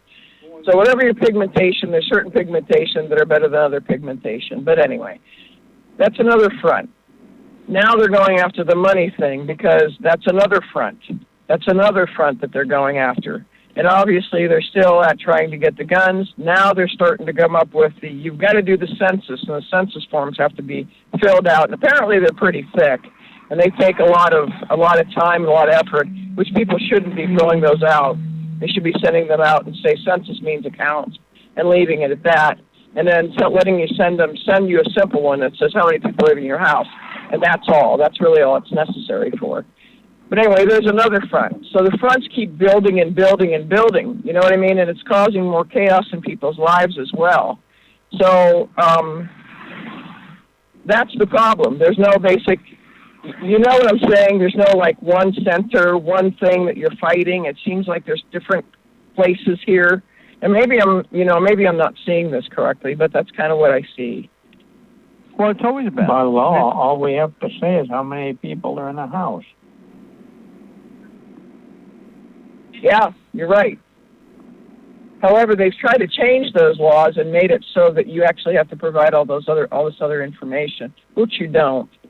And it's only to do the same thing that they're trying to do in Europe, where the Red Cross went around and said, we have all these people that are immigrants that came here, and these poor people don't have a place to live, and you've got extra rooms, so don't you want them to come live with you, and then forcing people to take them. And that's what it's going to come down to. Not going to do it. Right, we know, well, again, the whole idea behind this is that one way or another, you're going to shame me. Well, not really. First you have to, it's based on the idea that I have any value, that you have any value to me. And again, since I'm in competition, anything that detracts or pulls away from my power base or my strength, well, it's not of use to me, and in fact it is in competition, ergo it is an enemy. It is going to just simply A, B, A, B, A, B. We need to be thinking this way and treating them this way nonstop. Most everything that we're running into right now is some form of malleable acquiescence that we need to be involved in. We need to just come halfway. We need to come part of the way. We need to surrender. We're not going to surrender anything. First of all, you're not deserving. There's no one on the other side deserves anything that I have, nor do I deserve anything that you have. Let's start from there. This gets back to the whole idea of private property. The first thing that makes up private property is your personal time. You only get 24 hours in the day. You've only got so much life on this planet. Now, we all need to be treating that as a lot more valuable, and the extension of our life's time as a representation is that private property that we own. That's why private property is protected. I cannot replace the time that I spent. I will never get that time back. It will never come back to me. The only thing I can have is a representation of that value. Now, because of that, whatever I do in my time, and this is where all these peckerwoods and pieces of trash and these bottom-feeding, Black Lives Matter types, we deserve what you have. You don't deserve anything that I have. I used to help people a lot more. I did all of that stuff, as far as, we're going to help the poor people in the city. You know what that got me? I got I have ass hats now flapping their yap all about how I just don't know, or I've not done enough. Well, I know what I've done with my life, and I know how much time I spent and what I did in the process. And the fact that I've got some idiot stick who doesn't have a clue, or in fact has bought into whatever, drank whatever Kool-Aid or whatever, I'm now of the opinion that I have to shift gears quickly, and I have to understand that whatever time I have left it's going to be mine, and I'm not going to give it up no matter what my age is. One way or another, some poor fool is going to lose their life or lives over trying to convince me that I need to be property of the state. We have to put the kibosh to this. We have to kill them. And I won't even hesitate, won't even think twice about it. In fact, I also will not shed a tear. And I will not have any lamentations for my enemy either. Just the reverse. I want to stack the bodies like cordwood at my feet. Now, as soon as we get that attitude, it's amazing how that attitude projects, if all else fails, some form of real-time respect. Whether or not it sinks in until we actually have to put more corpses on the ground, oh well. Probably will. Yeah, instead of lamentation, it's got to be roll up your sleeves. There's work that's got to be done. There's a whole bunch of stuff that I like, that I do, that I will have to say, hopefully I can preserve it, but I'm not counting on it. But I know that if I don't do something, all that I like and all that I wish to cherish and pass on isn't going to be allowed, so I need to kill the bastards. We're in competition. This competition is lethal. You're in a lethal competition, life or death. Time for us to win, time for us to be in competition effectively, time to get rid of the other side before they play all the rest of it. In fact, it's like the coin. Now, here's one thing I would point out about the cash issue.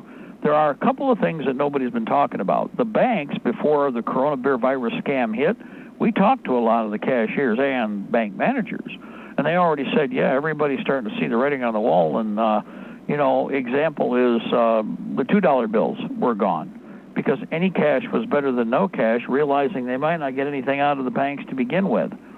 Now, the problem is this. Once they locked everything down, you have a quarter of a year's worth of accumulation in terms of cash currency that should be there. And And why I pointed out in the last hour, where did it go? Well, let me point something out about the Great Depression of 1929. And I have said this for 30 years, repeating what my grandfather taught me, both grandfathers, and my dad. If you had a dollar bill, you could eat. If you had a $20 bill, you would starve. Why? Because you couldn't make change. Now, why? Well, it's not that people didn't try to collect as much cash as they could, but they still had to keep operating with their banking system. And one of the things that the Federal Reserve did was to pull in the money supply at the beginning of the Great Depression. That is what they are doing now. And lying to everybody the way that they are, they can proceed as they did before, because you're not supposed to have the knowledge that I just gave you. And I learned it from the grassroots end, but also from people that I knew as I was growing up who had been burned by the banks. There's people I know that own businesses here in the area. When you say the word bank, you might as well spit on them. They would turn around and become venomous. Why? Because they had everything taken from them through the banks when the Depression hit in 29. And they would tell you all about it. History beyond anything that you thought you could imagine. Because you weren't told in the public fool system, because the public fool system's job is to set up the same scam over and over and over again for the Jewish mobsters who are the shysters that do this to us. And over and over and over, ad nauseum, over and over again. Now, this time around, well, guess what? Like I said, everybody's looking right at the problem and not the roundabout issue. Doesn't mean we don't have to deal with the monkey pokers when they show up. But everybody has another agenda way before that'll get rid of the primary problem, or at least a good chunk of it, almost immediately. I heard a voice. I'm sorry. Who do we have? This is Fluffy. Well, I think most people ought to try to do more like what I do. At the end of the day, or at least the end of the week, I put aside $1 bills. Hey, knock, knock. How are you today? Exactly. Uh-oh. I think your doctor's coming in. He asked how you were today. Am I right? Absolutely. Well, you take care of the doctor. Go ahead. Bill. Yeah, you put aside $1 bills, and you always have plenty of them, and you make you can make change for other people at a premium. Exactly, and you might even charge a little bit of an operating fee for doing it. Exactly. That's what being an entrepreneur is all about. You thought ahead when others were looking behind them or not even paying attention and had blinders on. Self-imposed blinders, where everybody had the same opportunity to see the problem but did not want to face it. Isn't that what most of you are frustrated by? Because there's nothing here that's surprising any of us. Think about that. There's nothing in the system that is surprising any of us, what we're seeing right now. What does that tell you? However, the problem is, again, as we know, it's, well, darn, these people just don't seem to be listening. Well, some did, a lot more than you might think. That's why there's so many people right now doing what they're doing with regard to, again, accumulating cash, putting things off to the side as recommended, going right down the shopping list of things, that need to be done. And as a matter of fact, yeah, thank you, Ron. Appreciate that. Pay attention, and all I can say now is get ready to roll with the first punch and, kick back hard. Because it's not an if, with the fact that you're seeing all this stuff out there in your face the way that we've seen the last few days especially. It's not a surprise. This is exactly where we anticipated things would go and are going. Now, we're not just complaining about the problems. By the way, yes, you should be putting more change together. Wherever you can find it, you'll need it. We don't care about their economy. We're going to be making an economy. Oh, wow. Yeah, that means you and I and everybody else, we are building an economy. We are going to be creating a system, and that system will be freestanding and isn't going to be working with theirs in any way, shape, or form, which is why they'll declare war on us in one form or another almost immediately. That's not a surprise. Expect that to be the case. Expect it to happen. No shock and awe, shuck and jive where, I never expected that. No, we know exactly what's going on. Now, what we need to do is be prepared for and have in hand currencies both of the present standard and hard currencies of whatever coinage you choose. Okay, whatever you choose. Uh-oh. Really? I want to say thank you to Ronald. Ronald. Yes, Ronald, not Ron. I got to change directions here. I don't know how long these are going to be here, but for everybody, over at Sportsman's Guide, something came in that I had a few years ago. If you want to take a look at it, you'll have an idea with some of the stuff that we picked up. Over at Sportsman's Guide, check military surplus medical bag. This is a doc kit. There may be a few things like it looks like the plasmas might be gone, and I would assume a few other things are missing, like painkillers, I would assume. But guys, multiple bandage blowout kit system. This is a check bag, military surplus medical bag kit, new, $62.99. Yes, I know it's not cheap, but you do the math on the bandages that you can see in there. In fact, let me see if there's a shopping list of what all is included. Check military medical kit is packed full of various random first aid gear. The item pictured here included gauze, compresses, medical wraps, bandages, an airway tube for mouth-to-mouth resuscitation, medical scissors and tweezers, but we can safely predict that each of these kits, despite being brand new, will probably be a little different on the inside. The kit is a fantastic start to any emergency response kit. Take a look at the image. Each tool or bundle is separately secured to be found instantly. In fact, there would be an excellent storage or transport option for many different types of tools or collections. Also, an incredible introduction to Czech language from the medical perspective. Yeah, right. Flip open flaps for easy access filled with supplies like gauze, compresses, medical wraps, tape, major compresses, bandages, scissors, tweezers, airway tubes, and more. Carry bag with adjustable shoulder strap, two-buckle front closure. Items may vary, no specific guarantee of content. Take a look at the average. This is what happened when we bought these bundles the last time. We got them a lot cheaper, but we also had several of the smaller individual bags that were numbered. This is a larger doc kit. This is what I've been talking about, where, again, it's over at sportsmansguide.com, sportsmansguide.com. It's brand new. They just got these items in. They may have more. This may not be the only one. It is Czech military surplus medical bandage bag kit, new. The item number is WX2-713070. WX2-713070. Again, that's WX2-713070. There are some images.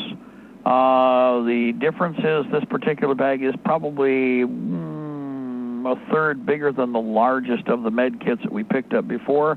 Remember, we had several hundred of them. A lot of you guys picked them up when I grabbed them from one of the wholesalers.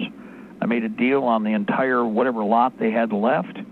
And these are in stock right now. They just got them in.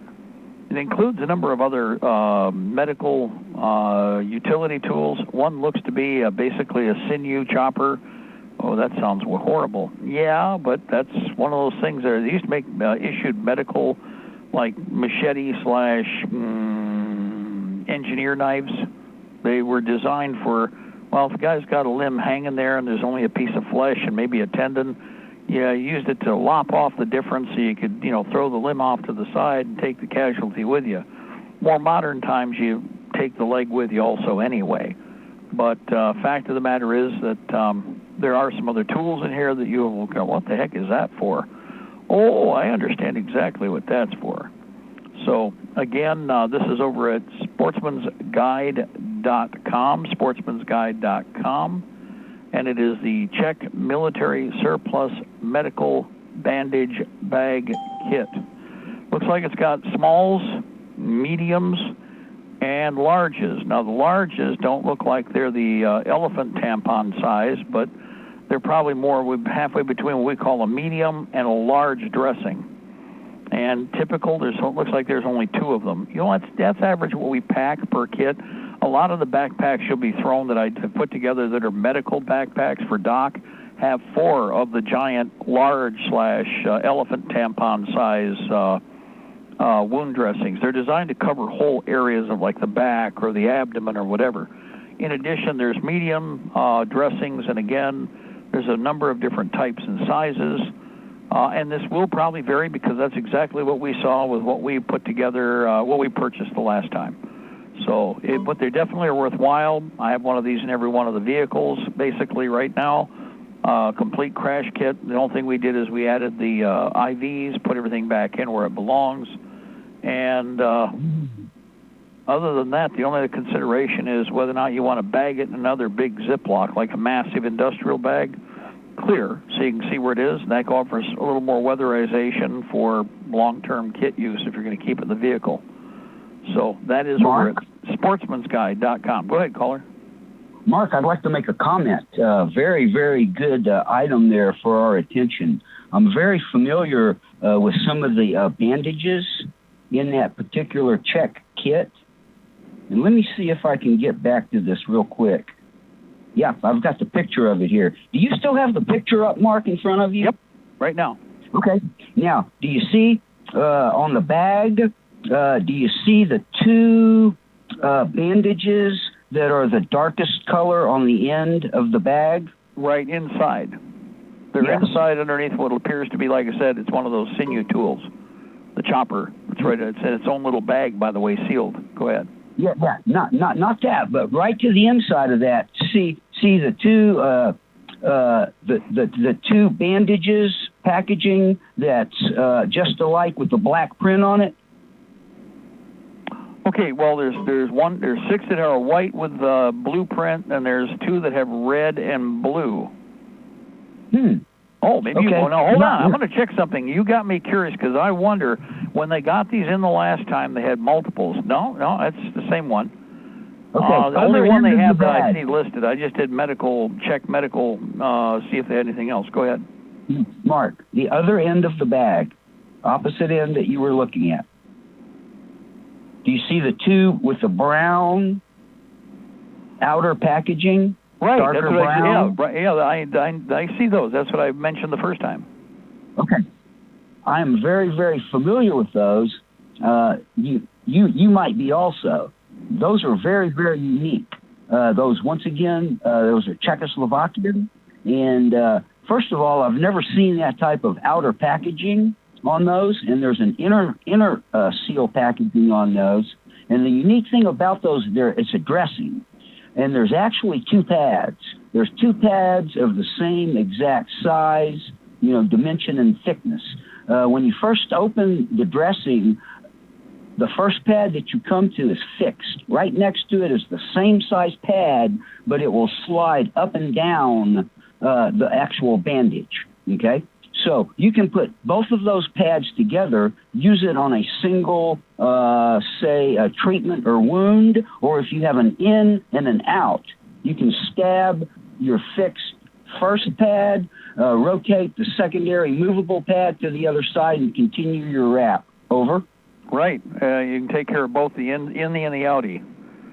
And it looks like I said, there may be more. That's actually... Well, again, I can't tell what's underneath the other items that are there. The thing is that this is well packed. For anybody who hasn't seen these yet, take a look at it. These are typically all of these they're what you normally find in a real combat military issue kit, where it'll be grossly overpacked because everything they get they'll use. This won't be. And everybody goes, that's a lot of stuff. It's like, guys, once you're in the field, that won't be enough. Always remember that. We Well, want to make sure Doc is well outfitted. This is a way to, a quickie kit for everybody who's looking for something. And $63 is not bad for this kit. It's not a Band-Aid kit. No. And the picture is showing, I'm talking a pristine medical kit. Yeah. So it's new. I don't know. We won't know until we get one what the date is for the material. But I wouldn't even worry about it. Like I said, the number one, the checks, like, if I were to rate, okay, the checks and the poles compete against each other on the industrial level with regard to military munitions and equipment. They have very high standards. They've maintained those standards. I don't think they've ever dropped back. Mm-hmm. Even when the communists actually had control over them, they did well. And in this case, remember, the Czechs went overseas with us a couple times. They've been in the Middle East. They've been in Afghanistan. You might pay attention, guys. You'll see all the Czech desert gear coming out right now. And they went into the field, and they've had casualties. They had their time, and they had their time out and about. And so this is where this is coming from. You don't see very much of this. The last batch has been almost 2 years ago, where we saw any good large volume kits. I bought one company out of everything that they had, and some of you guys listening bought some of those. Now, they were numbered kits, so some were blowout kits, some were, dealing with burn. They had more dominant burn repair in them, etc. One of the things this has, it does have an airway tube. I don't know. There's a bunch of, like I said, until we get it, we won't be able to tell you what the inventory is exactly, and they say that it changes. That may also indicate, if we pay attention to the numbers on the bags, we should be able to figure out what's in which bag based on the number that's on the bag. A lot of times they don't worry about trying to calculate that. They don't know that there's a system. Every military has a system. So, and in fact, there's a picture. Hold on here. What do you got on the outside right there? Yeah, it's a VZOR 80 right there. That's a code I'd be watching for. And this is not a small bag. In fact, this is going to be guys, if you're looking for something to add to Doc's collection, this would be a good choice. So just a heads up. Plus, it has a buckler on the roof it might be able to retain it so it keeps the flap open, or it's designed to carry additional splints. There's one or two additional fixtures on the outside. Can't tell with the strap. Looks like there's a pouch on the side too. So these are definitely worth checking out. But if you're looking for medical gear, all medical equipment is good right now. More is better. And you can always pack this with even more stuff, which is what we would do. So anything else? Go ahead, caller, jump in there. Those particular Czech bandages, I believe, are referred to as the Czech Type 80. Now, I've just looked at 2 reviews here real quick, Mark, on that Czech medical kit. They're a little iffy. So, if anyone, I would have to recommend someone, there are 2 kind of iffy reviews on that Czech medical kit. But that's not to say that will be everyone's experience. Over. Well, I haven't found any that were a problem. But actually, at the end, there was a last pallet bin full plus another half, and I got all the leftovers that they considered to be seconds, and there wasn't anything other than the bag wasn't, it was dusty. There was nothing wrong with anything internally. In fact, I kept those because it was like, some people aren't going to like the bag because it was probably on the outside of the bin. So what we did is we separated those and just put those into service, put them into issue. The big thing here again is I would even beware a lot of write-ups until I see it. If I see it myself, we'll give you an idea. I think I'm generally honest about that. You know what I mean? Example real quick, and as long as we're on Sportsman's Guide, I got to mention this again. I just did this. I needed more of those U.S. military surplus Coyote Pad Molly optic cases, which, by the way, would be good medical bags, little medical pouches, but that's not what I'm using them for. These are exactly what you need for any of your 20-round 308/762 NATO rifle mags. They are 3 for $18. Now, it says that they're used, and the first ones, one of them was slightly used. The other 2 were virtually excellent, but they were loose. The latest batch they just sent me were brand new in the box, in the plastic, still sealed, never issued. That's what they called used. Okay, so and they didn't cost any more. They didn't charge me for something else. U.S. military surplus Coyote padded Molly optics case. They've got a divider in the middle. They fit HK91 mags. They fit FAL or M14, and they're padded. They got a snap closure, the clicky closure, finger squeeze closure system. They're Molly pouches, but they work very, very well. And right now, the ones that are coming through are brand new in the box, never issued. Okay, so when you see surplus, I would point out that that's one of the biggest problems you got with surplus is that you can have different things stored. Now, I would point out, depending on who they bought this from, if this came from whatever Rent-A-Revolution company, guys, I've been through all the warehouses where this stuff gets imported, okay? And it's just in rack bins. It gets dusty. The dust of ages is going through these warehouses all the time. So a lot of times, they pull them out of brand new cases. They put them into what they call European transport cages, which are basically like a pallet bin with a half face on the front that folds down, and they can pick because they go up 10 stories. They have these warehouses. They'll have 10 stories worth of these racks up, and they go through and pick. When you place an order, the guy goes down with an electric or with a hand elevator, and he goes to a certain spot and he reaches in. It's just their way of inventorying fast. Unfortunately, because of this, the longer the stuff sits in the warehouse, the more likely the dust of ages catches up with it as far as it getting a little smoky on the outside. And this is true of boots. This is true of gear. It doesn't matter what it is.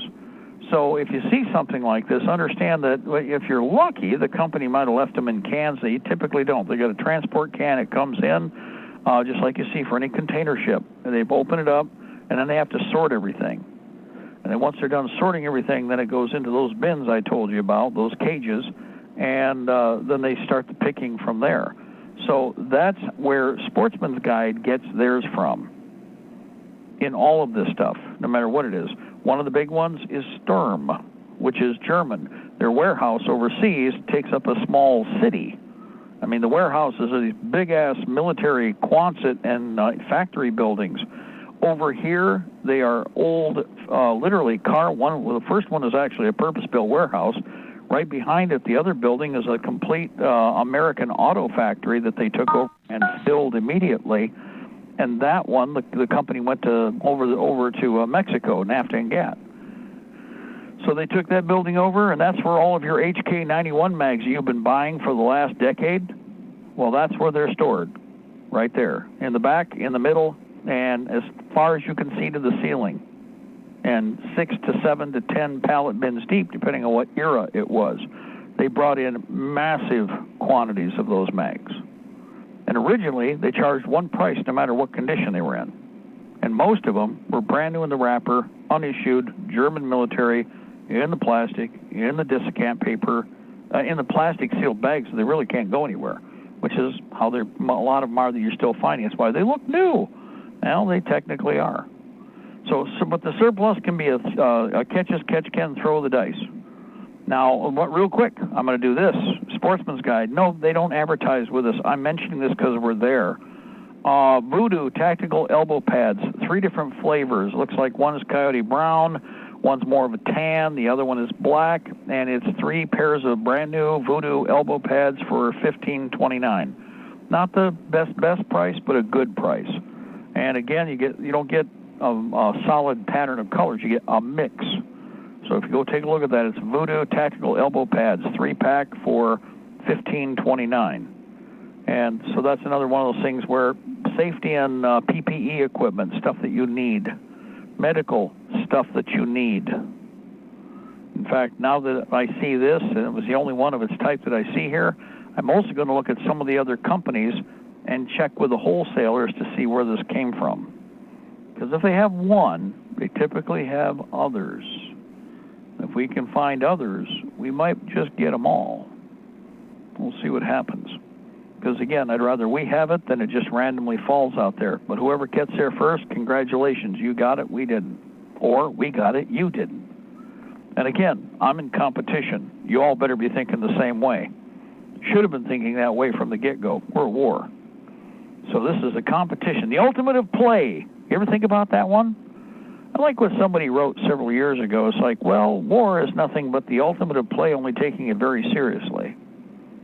And it's like, yep. Oh, it's not a game. Well, you know what? It's kind of funny. We practice at games so that we can play at life.